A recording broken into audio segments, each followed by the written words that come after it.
Nós vamos então com muita alegria iniciar a 27ª Coerém. Vamos passar ele vai até lá, se for o caso. Que é do sermão, para que ela assuma então para o estudo. Obrigada, viu, filho? Nós vamos interromper por volta das 10 para o intervalo e voltamos. Ficar com ele. Tá ligado? Aqui, esse aqui tá ligado? Bom dia, gente. Bom dia. Vou ficar aqui porque aí dá para todos nós nos vermos, né? É uma alegria muito grande estar aqui hoje. Mas não é alegria apenas pela oportunidade do encontro. É pela oportunidade do trabalho. Porque, na verdade, quando nós nos encontramos num período desse, de carnaval, onde as mentes, às vezes, em desalinho, ficam um pouco mais liberadas, a presença consciente de médiuns em grupos de estudos, pequenos ou maiores, a presença é importantíssima, porque os nossos núcleos de estudo viram postos de socorro. Todos nós sabemos disso. Então, muito mais do que estarmos aqui apenas estudando, e se estivéssemos apenas estudando, já seria um ganho muito grande para todos nós. Mas mais do que isso, a oportunidade de trabalharmos como médiuns socorristas, que muitas vezes, sem o registrarmos, nós estamos oferecendo recursos para socorrer aqueles que estão realmente envolvidos em práticas menos normais, vamos dizer assim, em práticas mais voltadas para o equívoco. Passando pela cidade ontem, hoje, a gente observava as pessoas. Alguns saem à rua com o intuito verdadeiramente de se divertirem, de verem alguma coisa diferente, de poderem se distrair um pouco. Mas a grande maioria que eu via andava pela cidade como se fossem robôs. Andavam uns seguindo os outros. E é interessante que tem muitos que não são de Belo Horizonte, mas uma quantidade imensa. E esses que não são de Belo Horizonte saem perguntando tudo. Onde que é o Parque Municipal? Onde é a rodoviária? E aí a gente percebe que eles não são de Belo Horizonte. E certamente favorecidos pela oportunidade da diversão, eles vêm e saem. E se tornam médiuns, às vezes, do equívoco. Muitos não são maus, não são. Eles estão apenas distraídos e nessa distração se tornam médiuns do equívoco. Daí a importância de nós podermos contribuir de alguma forma para que os espíritos socorristas possam desempenhar o papel deles. E esse trabalho, então, ele passa pelos pontos de encontro onde pessoas voltadas para o bem, para a paz, independente da origem religiosa, onde eles se encontram para estudar, para refletir a respeito de temas importantes. Então, a nossa presença aqui, entendo eu, ela não é apenas para realizarmos mais um Coerém. Não é isso. Nós todos estamos aqui como trabalhadores, porque enquanto estudamos, estamos oferecendo o que temos de melhor no aspecto interior. E imaginemos também isso refletindo em toda a instituição que nos recebe. Na medida que eu chegava aqui hoje, com mais calma, que às vezes eu venho aqui meio corrido, mas hoje eu entrei com calma, olhando aqui, olhando ali, eu fiquei imaginando o desafio para uma administração manter este trabalho em harmonia. São muitos pontos de socorro, são muitos pontos de atendimento. A necessidade é muito grande, desde o aspecto material até o aspecto espiritual. São muitas escalas de necessidade. Então, é importante também que nós, que aqui adentramos, e que tivemos a devida licença, a devida permissão, porque por mais que a gente pense que é só chegar e entrar, os espíritos amigos sabem e programam aqueles que certamente vão contribuir e vão ajudar. Então nós tivemos a chance de estar aqui. E nessa hora eu me lembro de Pedro, quando ele encontrou-se com aquele paralítico e disse: olha, eu não tenho ouro, eu não tenho prata, mas o que eu tenho, eu lhe dou. E eu entendo que todos nós que estamos aqui, ainda que não tenhamos recursos outros para oferecer à instituição, nós temos certamente o que há de melhor em nós, que é a boa vontade, que é o amor, que é a conscientização. Então, eu convido vocês a, independente do estudo que nós vamos realizar, que nós não nos esqueçamos, todos nós, que nós estamos num grande hospital. Um grande hospital que socorre criaturas, desde aquelas com limitações físicas, àquelas com limitações mais da alma. Que nós possamos então sermos aqueles fornecedores de produto bom para eles. Que nós possamos ser pontes para aqueles espíritos que, aproveitando a nossa presença, possam trazer recursos para toda essa instituição. Mas que também nós sejamos pontes, e então nós vamos ser pontes de ir e vir, para aqueles outros espíritos que vierem buscar socorro para criaturas com as mentes em desalinho. Então, hoje, amanhã, depois, estaremos num grande trabalho mediúnico, mas um trabalho mediúnico num nível muito bonito, porque não é numa manifestação ostensiva de espíritos. O trabalho mediúnico nosso vai ser de dar, de receber, de oferecer, numa troca constante.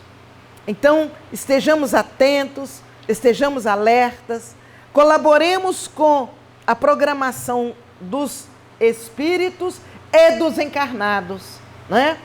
Que tiveram esse cuidado.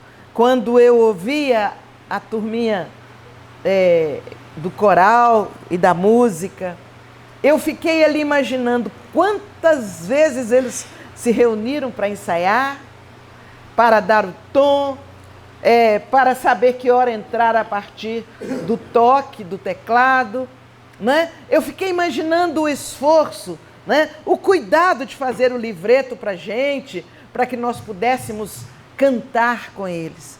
Então é preciso valorizar tudo isso, porque ultimamente nessa corrida que nós temos tido, muitas vezes nós não paramos para analisar o foco, para focar o principal. Às vezes a gente se atém a, como eu gosto de brincar, as bijuterias. E o foco é muito maior. O foco de um encontro desse aqui, ele é muito maior. Ele tem alcance que nós não fazemos ideia. A repercussão desse encontro no plano espiritual, eu não tenho a mínima ideia do que é.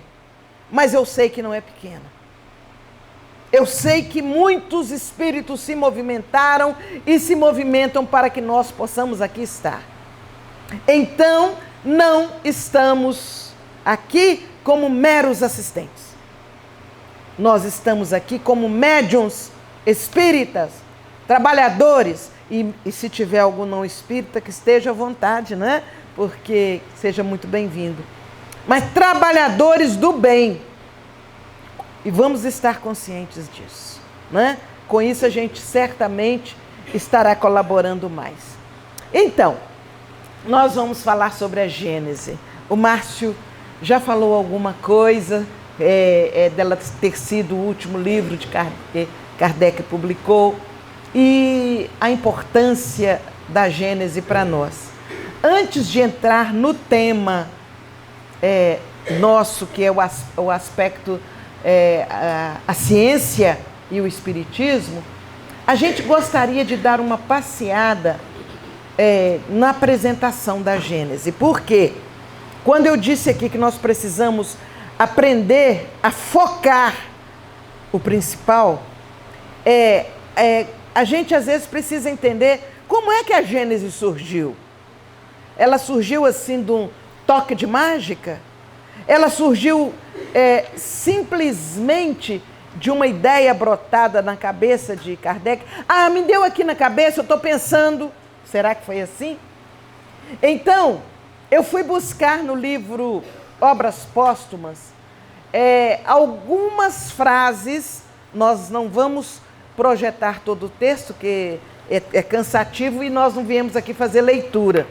Eu só trouxe o texto para que vocês possam saber de que ponto nós tiramos. Mas em 9 de setembro de 1867, eu vou tirar uma frasezinha aqui na terceira linha. Vejam o que os espíritos dizem para Kardec. É preciso que a primeira impressão já se tenha produzido nos espíritos quando estalar o conflito europeu. Olha bem, naquele momento, a gente pensa que a doutrina espírita brotou assim, como se fosse um milagre, mas vejam o cuidado dos espíritos nobres, falando com ele que a primeira impressão da Gênese precisava estar à disposição antes que estourasse o conflito europeu. Por quê? Porque na medida que algumas consciências entendessem, certamente essas consciências passariam a forrar vibratoriamente para o lado positivo todo aquele ambiente que ali estava. E eu peguei exatamente esse trecho porque muitas vezes a gente nem imagina. Olha o planejamento. Quantas vezes nós, na nossa casa, nos nossos grupos de trabalho, vamos fazer uma sopa? Vamos fazer uma sopa. E a gente começa sem pensar no que pode acontecer. Quais as implicâncias daquela nossa decisão. E os espíritos amigos que nos conduzem, eles cuidam. Por isso o cuidado, por isso a prece, por isso a preparação. Então, eles dão a dica para ele: acelera. Porque é preciso que esteja já no conhecimento geral quando estourar o conflito europeu. E na última frase, eu não sei se dá para vocês verem daí, dá-lhe toda a amplitude desejável. Cada uma das suas menores partes tem peso na balança da ação. Gente, olha um espírito falando isso para Kardec. Olha a seriedade disso. Tem peso na balança da ação. E numa época tão decisiva como esta, nada se deve desprezar, quer na ordem material, quer na ordem moral. Nada se deve desprezar. quando se fala em conflito, nós estamos socialmente falando, vivendo uma época assim. E nada se deve desprezar no trabalho do bem.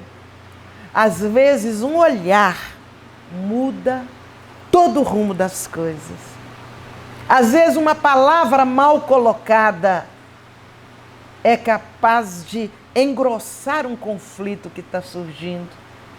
Então, nada se deve desprezar. Aí a gente entende melhor a colocação de Jesus: vigiai e orai. Porque vigiar não é o outro, é vigiar a mim. Como é que eu ando? O que é que eu faço? Como é que eu estou pensando? Quais são as minhas reações? Então é preciso que nós estejamos mais atentos ao tempo que vivemos, porque vejam que ali o Espírito já coloca, o Dr. Demeure, isso em 1867, ele coloca para Kardec a seriedade dessa obra. E aí, também ali na terceira linha, o que sobretudo me alegra são as consequências que produzirá sobre as massas, tanto no espaço quanto na terra. Olha bem, as consequências que produzirá nas massas. Aí eu posso dizer, repetindo o que eu falei aqui na abertura, o que nos alegra hoje é a consequência desse encontro nosso, o que ele produzirá no plano espiritual e também na própria instituição e nas instituições que nós aqui representamos. É isso que alegra, são as consequências.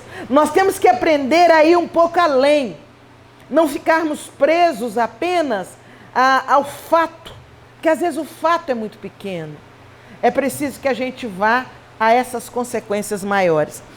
E na resposta dele, cá embaixo, na última, ele diz assim: a tua saúde seria principal.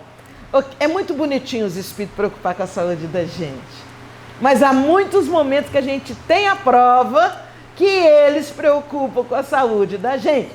Alguém pode pensar assim, mas em vez deles se preocuparem, eles tinham que cuidar da nossa saúde. Não! Nós somos responsáveis por esse instrumento abençoado que nos conduz. E eles se preocupam. Eles, às vezes, promovem condições para que nós levemos um susto e vamos tratar. Igual gente aí que teve um negócio assim, que quando nós assustamos, estava no hospital, está desencarnando, vamos fazer prece, junta todo mundo, o nosso amigo ele não pode ir agora. Foi assim, Márcio? Mas depois que aconteceu isso, o homem está bonitinho, eu pergunto, está ótimo, e tal, tomando remédio direitinho, cuidando. Foi preciso ele passar pelo susto e nós também. Eu acho que tinha um tempo que a gente não orava por ele, sabe? A gente estava tão acostumado a ele ajudar a gente a resolver problema, a gente não orava por ele, não. Eu não estava orando, ele não precisa de oração, não. Ele precisa me ajudar. Depois daquilo eu aprendi que eu tenho que orar por ele também. Então, eu acho muito bonitinho o zelo que os espíritos têm conosco. Então, olha bem, a tua saúde seria principal. Por isso é que te aconselhamos incessantemente que não te descuides dela. Gente, quando a gente tem um carro, vamos falar no carro que ainda é o bem que todo hoje, parece que agora ultimamente é o celular e o computador, mas vamos pensar no carro. A gente procura zelar por ele da melhor forma. Seja um carro novo, seja um carro usado, nós fazemos de tudo para manter aquele carro em funcionamento adequado, porque ele é o nosso instrumento abençoado de transitar, de transportar, de trabalhar. Então, a gente cuida dele. E nós esquecemos que nosso corpo é o nosso instrumento de evolução. Não adianta ficar trabalhando só e achar que isso basta para que a gente continue bem. Não, eu sou importante para os espíritos, eles vão cuidar de mim. Não é assim.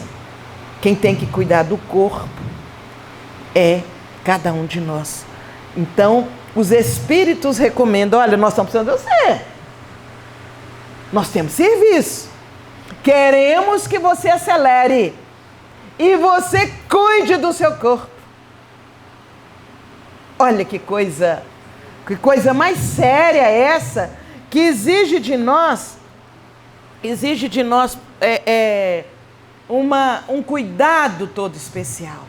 Então, o livro A Gênese, ele vem para todos nós como uma oportunidade de refletir das bases da vida.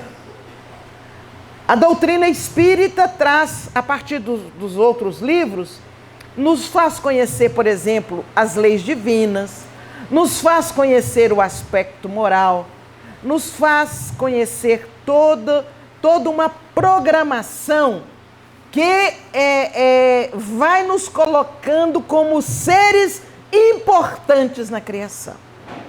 Quando nós chegamos na Gênese, a gente percebe que a Gênese não foi escrita apenas para os já conscientemente espíritas.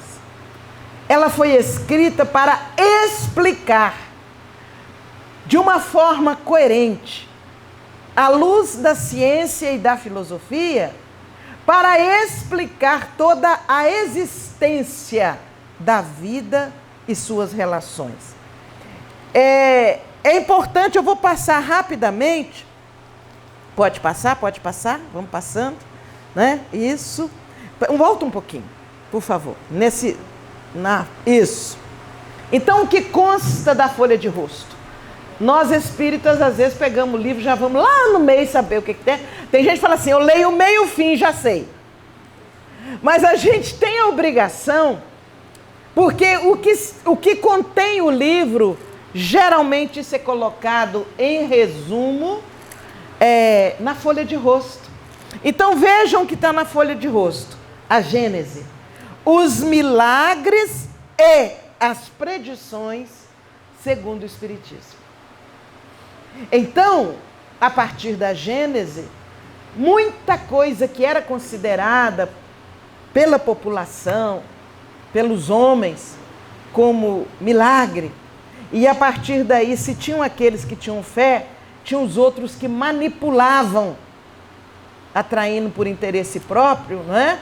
Então, a Gênese desmistificou tudo isso. Então, ela vem falar para nós sobre os milagres e as predições. Aqui, rapidamente, também um resumozinho, porque eu me senti incomodada de entrar direto na ciência e espiritismo, sem falar no livro A Gênese, viu, gente? Mas é rapidinho, eu prometo que nós não vamos demorar. Na primeira edição, então, em janeiro de 1868, ela estuda a natureza dos espíritos, a existência do mundo espiritual, de suas características e individualidades, estuda as práticas mediúnicas e as comunicações espirituais e experimentações dessa natureza. Ela dá ampla orientação sobre consequência dos nossos atos, a teoria evolutiva dos seres, a lei de ação e reação, descreve documentação organizada por Kardec sobre o céu e o inferno, promove a desmistificação sobre condenações eternas, né? O inferno, aquela coisa toda, da ascendência imediata ao céu como merecimento e descanso eterno, e ainda podemos tirar conclusões lógicas e racionais sobre os mistérios dos milagres, das intervenções paranormais, as predições. Concilia aspectos da ciência humana com o das leis que regem o mundo espiritual, tirando-lhes o caráter espiritual. Então, isso aí a gente deixa por enquanto. Vejam bem que eu, outro dia, repassando a Gênese, eu pensei assim, quanta coisa no movimento espírita, nos grupos espíritas, poderiam ser evitados se a gente conhecesse um pouco mais as obras básicas, se conhecesse um pouco mais a Gênese. Quanta coisa, não é? A gente vê, às vezes tem um médium que chega, começa a trabalhar bonitinho, arrumadinho ali dentro do que a doutrina orienta, e de repente ele começa a inventar uns negócios, né? E as pessoas acreditam. Não é o fulano. É o fulano que falou. É o espírito tal que falou. E a gente às vezes valoriza mais o espírito tal, o médium tal, do que o que a doutrina nos oferece, do que a base doutrinária nos oferece. Então, se a gente conhece um pouco mais, nós vamos conseguir, com naturalidade, com respeito, à luz daquilo que Jesus exemplificou, nós vamos conseguir padronizar os princípios da doutrina dentro da nossa casa ou no nosso coração. Às vezes o outro também não fala por maldade, não. Às vezes ele fala por encantamento. Ele está encantado com algum fenômeno, com alguma coisa, e a cabeça dele, às vezes, se envolve. Os espíritos equivocados se aproximam, eles dão uma dica, e a partir daí, nós outros que não estudamos, a gente cai. A gente cai, porque nós nos iludimos. Eu pensava muito nisso esses dias, que nós não precisamos ser radicais, no sentido com o outro que se aproxima de nós. Nós não precisamos ser grosseiros, nós precisamos ser radicais, cada um consigo. Espera aí, e esse tempo todo que eu estudei? Deixa eu ver exatamente o que diz aqui. E se não houver coerência, que a gente aprenda a dar um tempo. Não vamos descartando o outro pobre coitado, não. A gente aprenda a dar um tempo para que as coisas se esclareçam. Um dos grandes problemas nossos, às vezes, é o julgamento precipitado nos dois sentidos. A gente julga que é excelente e a gente julga que é péssimo, porque a gente ouve falar e não filtra pelo conhecimento doutrinário. Então, a nossa colocação aqui é essa, no sentido de que a gente vai estudando. Não espere só a casa espírita nos oferecer o recurso. É muita coisa para estudar. Não dá, se a gente for esperar só a casa espírita oferecer esses estudos, nós vamos levar o quê? Uns 10 anos, uns 15 anos, estudando as obras básicas. Na verdade, a gente tem que levar a vida toda estudando, né?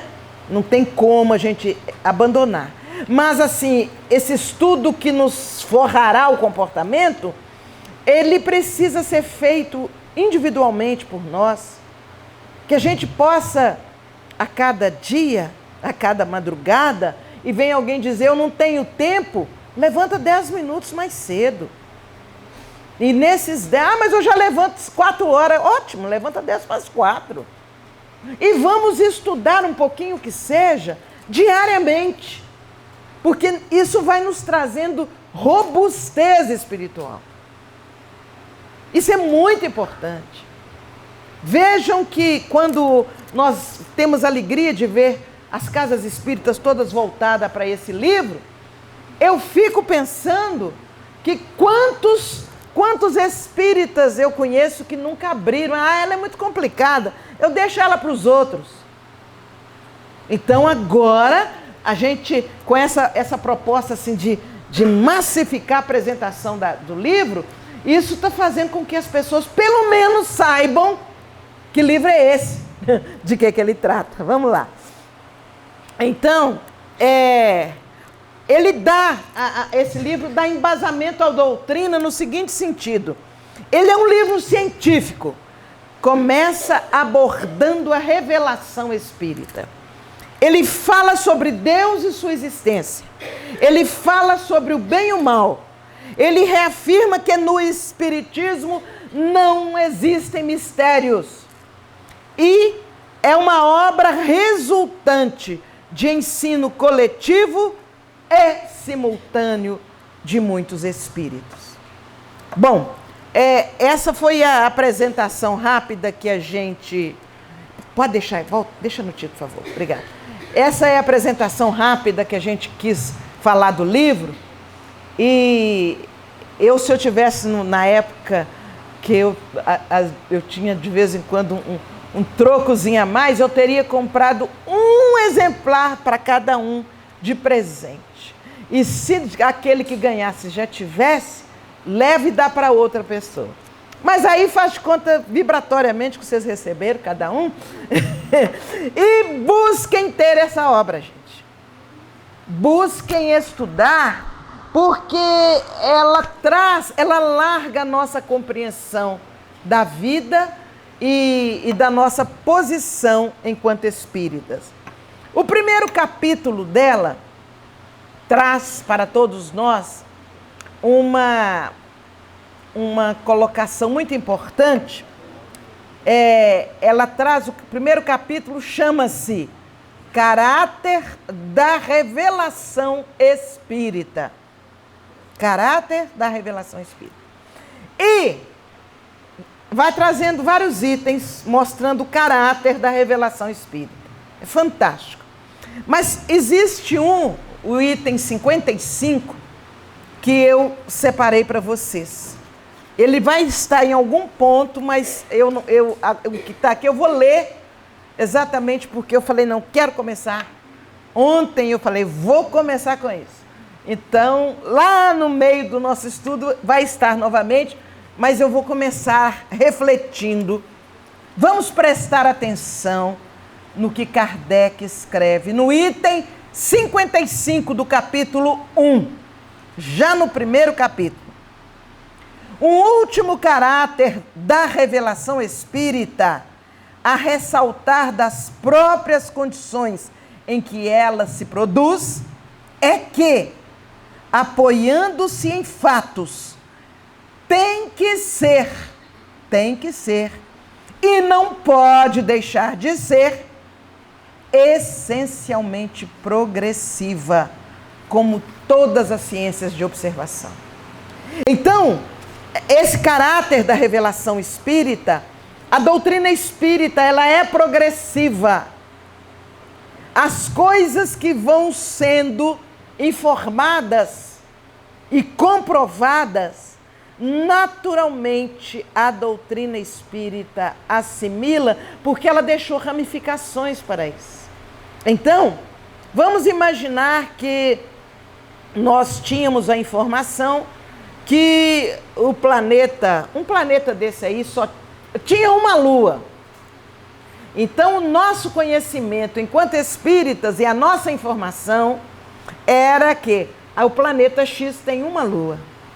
Aí vem a NASA com seus pesquisadores, a sua ciência, com suas viagens interplanetárias. E a NASA nos prova que aquele planeta não tem uma lua, tem duas. A doutrina espírita não perde a sua unidade por causa disso. A doutrina espírita não perde todas as suas informações por causa disso. Porque ela simplesmente, a partir da comprovação que o planeta X tem duas luas, nós vamos aceitar e ela não desmorona. Essa aceitação não desmorona essa estrutura da doutrina espírita. Então, esse caráter progressista da doutrina, ele é fantástico, porque ele nos permite caminhar e progredir, né? A partir da informação consciente, da informação comprovada, da informação científica, não é? Ainda nesse item diz assim: por sua essência, ela, a doutrina espírita, contrai aliança com a ciência, que, sendo a exposição das leis da natureza, com relação a certa ordem de fatos, não pode ser contrária a Deus, autor daquelas leis. A doutrina espírita, ela nos mostra a existência das leis. Quando a gente vai no Livro dos Espíritos, na questão 241, lá diz assim, no item A: essa doutrina é tão antiga quanto o mundo. A primeira vez que eu li isso, eu fiquei brava. Eu falei, mas olha, houve um erro gráfico aqui. A doutrina espírita, o primeiro livro foi publicado em 1857. Como é que pode ter essa afirmativa aqui que ela é tão antiga quanto o mundo? Aquela precipitação daquele que não tem cautela. A hora que passou o meu questionamento, eu me acalmei e fui ler o resto da resposta, que eu não tinha feito isso, precipitadamente eu não tinha feito isso. E lá estava o porquê. E lá dizia assim, porque a doutrina espírita, eu estou dizendo com minhas palavras, viu gente? Porque a doutrina espírita, ela revela as leis naturais. E as leis naturais foram criadas por Deus quando criou o mundo. Aí eu falei, nossa, que coisa linda. Exatamente porque Deus, na sua sabedoria ímpar, Ele, ao criar o mundo, não é a terra, gente, o mundo, Ele cria as leis que disciplinam a convivência dos mundos entre si, da sua criação entre si. Ele cria leis que permitem, por exemplo, eu me relacionar comigo mesma. Tem coisas que eu faço e que eu mesma ou me sinto bem ou me sinto mal. Eu me relaciono comigo mesma. Eu me relaciono com o meu semelhante. Eu me relaciono com a natureza. E, obviamente, eu me relaciono com Deus. Didaticamente, Kardec vem e separa as leis divinas em dois grandes grupos. O grupo de leis naturais físicas, que são aquelas que regem a convivência do universo. A lei da gravidade é uma lei natural que não foi criada pelo homem, então ela foi criada por Deus, é uma lei natural. A lei de propagação do som, a lei de propagação da luz, são leis criadas por Deus. Então são as leis naturais físicas. E fora essas, existem no outro grande grupo as leis naturais morais, que são as que me permitem pautar o meu comportamento a partir da vigência delas. Não que fique alguém me lembrando assim, você não pode, você deve. As leis naturais, elas estão registradas em nossa consciência. E alguém me diz assim, mas como é que prova que elas estão na consciência? É simples. Vocês aqui nunca devem ter cometido algum equívoco, não. Aí, eu, na minha ignorância, eu já andei cometendo uns equívocos aí. Aí, ninguém fica sabendo que eu cometi aquele equívoco. Joselma é maravilhosa, mas eu sei que eu cometi o equívoco. Aí, o que acontece? Eu vou para casa, eu deito, eu tento dormir, e eu viro na cama para um lado e para o outro. Por causa de quê? A minha consciência não deixa eu dormir pelo que eu cometi. Ninguém sabe, assim, encarnados, que eu fiz aquilo. Mas eu fico assim, puxa vida, eu não podia. Mas também quem mandou ele fazer?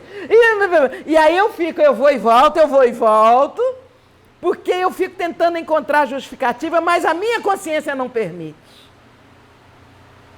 até que eu vou entrar em prece, até que eu vou dar um jeito de consertar a bobagem que eu fiz. Ou seja, isso para mim é a prova de que as leis de Deus estão na minha consciência. Não tem jeito. Não é nenhum livro que eu decoro com as leis, com é proibido, com é permitido. É a minha consciência que vai ditando. E a doutrina espírita, essa bênção que nos foi oferecida, ela revela essas leis. Ela revela essas leis e está diretamente ligada à ciência. Porque o dia que a ciência for contra as leis divinas, ela fracassa. Então a ciência vem crescendo porque ela revela aspectos das leis divinas que a gente ainda não conhecia. Quantas coisas a gente ouve notícia assim e que a gente, cá entre nós, a gente fica até meio vaidoso, né? Nós estamos cansados de saber isso pela doutrina espírita. Eu, pelo menos, de vez em quando, eu dou essa de achar, que coisa, grande coisa, nós já sabíamos isso há tanto tempo. Ou seja, é a doutrina espírita, mas quando eu falo grande coisa, logo em seguida eu falo, que bom que descobriram. Que bom que agora passa a ser uma informação universal. Mas a doutrina já vem revelando essas coisas, né? Então, a gente vai... Peraí. Eu vou trazer esse aspecto aqui exatamente para reforçar essa nossa colocação a respeito da doutrina espírita. E da Gênese, é que na Revista Espírita de 1863, Kardec informa os períodos pelos quais o Espiritismo ia passar. Eu quero chegar com vocês na Gênese, né? Mas ele não falou em período a respeito de livro, não. Ele falou em períodos. Então, sucessivos períodos seriam experimentados pelo Espiritismo, desde que se fizeram notados com grande intensidade os fenômenos e manifestações provocados pelos espíritos. Então, o período da curiosidade, que Kardec classifica lá como o período das mesas girantes. É um período de curiosidade. As pessoas buscavam conhecer, entender o que é. Depois vem o período filosófico, que foi exatamente quando foi publicado o Livro dos Espíritos. E esse livro, então, ele faz com que as pessoas reflitam a razão de ser, a razão de existir. Depois vem o período da luta. Naquela época nós vamos ver, por exemplo, a queima dos livros, né? Em Barcelona, nós vamos ver ali um período de luta, de perseguição, né? Em que os espíritas passaram por momentos muito difíceis. Depois vem um momento religioso, onde perseguidos pelos vários segmentos religiosos, os espíritas começaram a encontrar forças em Jesus, à luz da doutrina, pela lógica da doutrina, a fé raciocinada. E aí vem depois um período intermediário e o da regeneração social. Eu quis relembrar esses períodos aqui, exatamente porque eu entendo que isso que nós estamos fazendo, de dar essa ênfase à Gênese e de refletirmos sobre tudo isso, é porque nós estamos vivendo de uma forma plena o período da regeneração social, onde tanto conceito vem sendo mudado, onde até nós que estudamos e que somos levados a ter uma cabeça mais aberta para muita coisa, tem hora que a gente leva aquele susto, porque embora o raciocínio nosso seja aberto, às vezes a nossa tradição ainda é um pouquinho mais limitada. E às vezes a gente tem uma guerra interna entre a nossa vivência de tradição e o conhecimento que a doutrina nos traz. Estamos em plena vivência e vigência desse período da regeneração social. E é exatamente por isso que a Gênese ela é importante, porque ela nos traz embasamento lógico das nossas ações e das nossas decisões. Então, podemos passar tudo isso? Vamos lá. Vamos, pode ir? Pode. Vocês vão falar assim, não, mas que tanta coisa. É porque eu estou falando sobre a Gênesis, não sei, desde dezembro, pode ir passando. Vai mais. Pode ir. Vocês vão falar, então não vai falar nada. Vou. Vai. Parei um pouquinho. É porque esse aí não tem o que eu estou querendo falar. Então eu vou falar. Não, deixa que senão vai complicar. Então, eu quero falar para você sobre três aspectos que da doutrina espírita e como eles se relacionam conosco no dia a dia. Existe o aspecto científico, que é o que nos interessa aqui hoje, que ele se embasa naquela afirmativa, fé. Como é que é mesmo aquela frase sobre a fé? Só é... Fé e... Ah, muito bem. Fé inabalável. A fé que não se constrange. A fé que não engasga diante dos fatos. Ela não se abala diante das situações. Só o é. Qual? Aquela que pode encarar a razão frente a frente. Em todas as épocas da humanidade. Essa é a fé que a doutrina espírita busca despertar em nós. E essa fé, nós vamos encontrar os fundamentos dela a partir dos fenômenos no livro dos médiuns. Porque é o livro dos médiuns que nos mostra a evidência dos fatos espirituais, dos fatos mediúnicos, que muitas vezes é o que a Gênese vem falar, eram interpretados como milagres. E que o livro dos médiuns vem mostrando isso, por isso e por isso. E eu já ouvi mais de 2 vezes alguém dizer assim, o livro dos médiuns está ultrapassado. Você já vai de boné? Tá bom. A fé, o livro dos médiuns está ultrapassado. Eu levo um choque. Ultrapassado estou eu que não consigo adentrar nas informações profundas do livro. Então, o livro dos médiuns nos dá um embasamento científico. O livro dos espíritos nos dá o embasamento filosófico. Através daquela frase, nascer, viver, morrer, renascer ainda, progredir sempre, tal é a lei. Essa frase, ela nos mostra o caráter evolutivo de todos nós.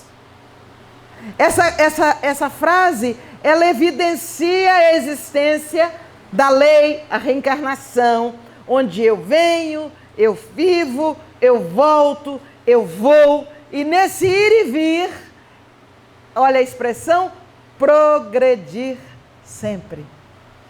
Esta é a lei. Nenhum de nós tem uma encarnação inútil, onde ele não aprenda nada. Aí alguém já deve ter pensado assim, e os nossos irmãos que estão internados aqui? O que é que eles aprendem? Eles evoluem também. Porque o espírito está ativo. Ele está limitado por força dos compromissos do passado. Ou às vezes, em alguns não é só o compromisso, às vezes alguns vêm como oportunidade, ele investe na sua própria caminhada e ele vem para servir de instrumento.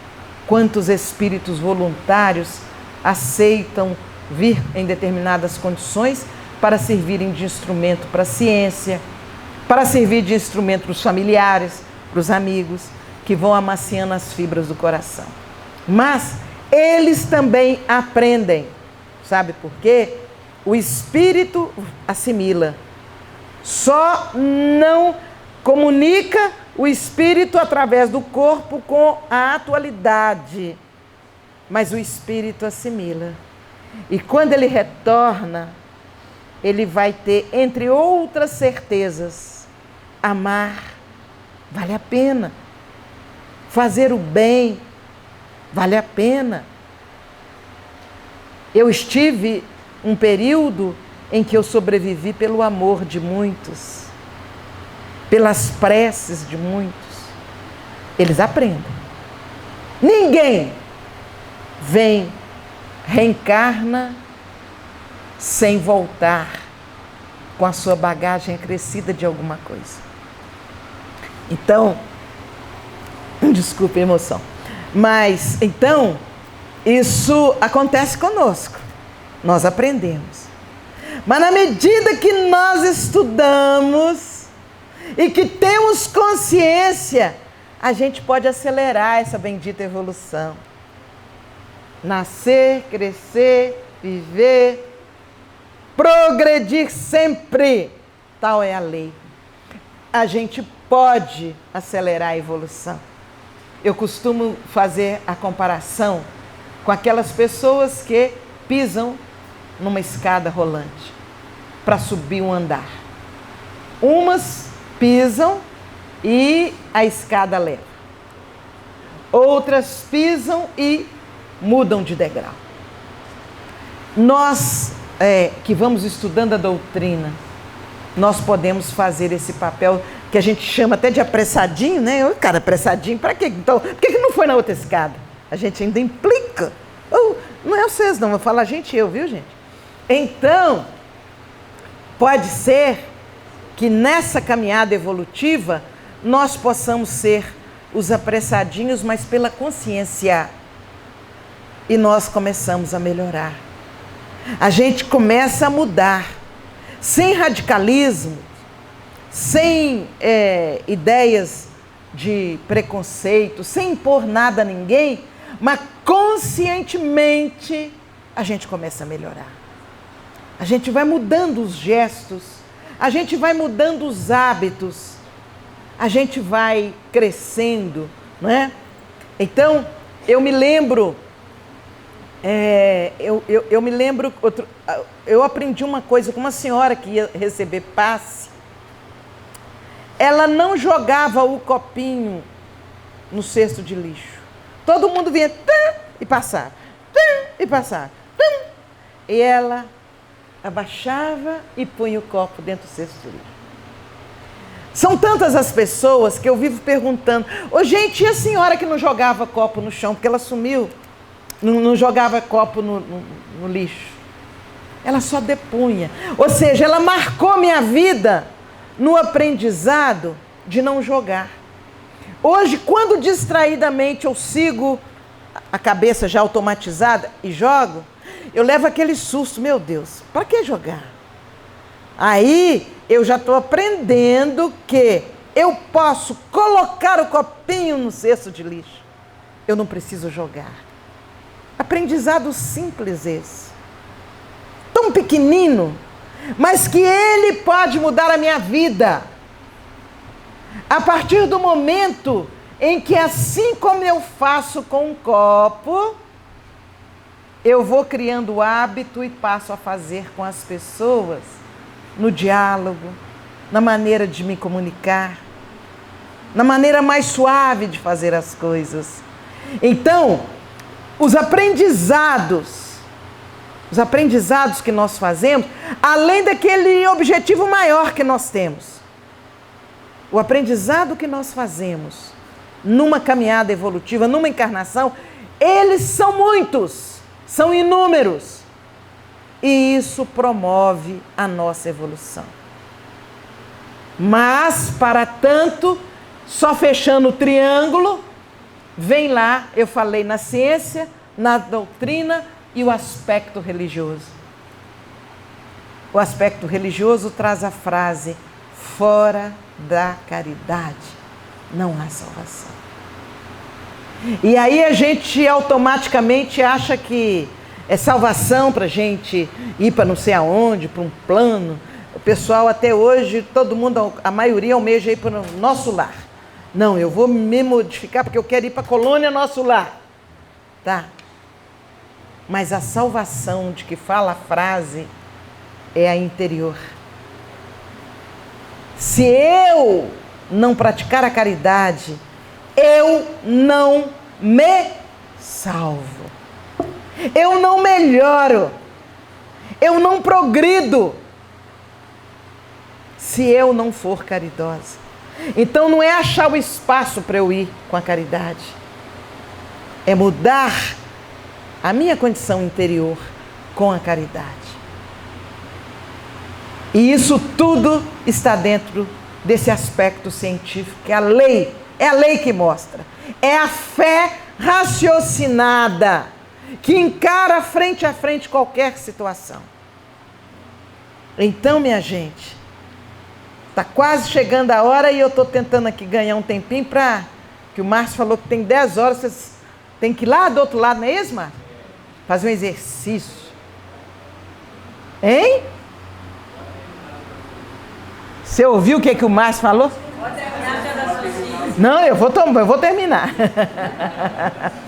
Então, essa base do triângulo que a doutrina se compõe, é que nos dá condições de termos a cabeça erguida, não por vaidade, mas por fé raciocinada, e dizer: eu sou espírita.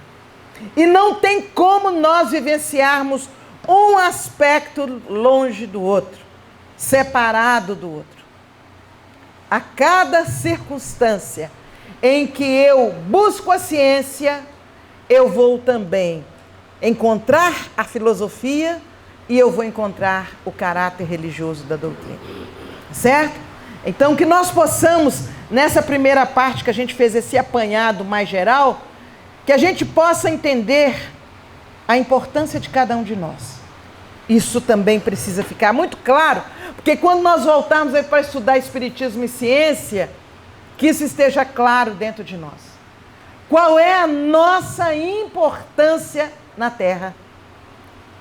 O que eu vim fazer aqui? Foi só evoluir? Ótimo que a gente venha para evoluir. Mas eu evoluo sendo instrumento do bem. Eu evoluo crescendo e sendo médium para a espiritualidade benfeitora, que vai me utilizar na prática de tudo aquilo que precisa ser renovado. Nós estamos num momento de renovação muito importante. E essa renovação há de passar por cada um de nós. Não dá mais para nós sermos apenas espectadores. Nós temos que ser atores de uma nova era, agentes das modificações para melhor.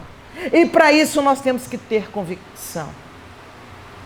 A convicção que é a fé que todo espírita ele assume.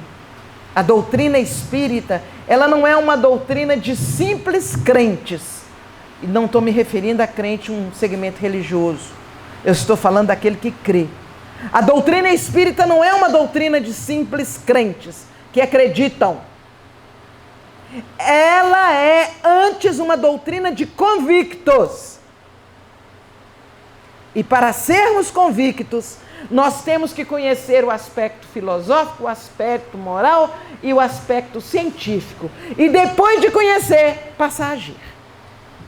Não dá para sermos aqueles que, depois de estudar, ficamos lustrando a nossa mente com conhecimento e de braços cruzados diante de tudo que está acontecendo. A gente volta para continuar falando sobre isso.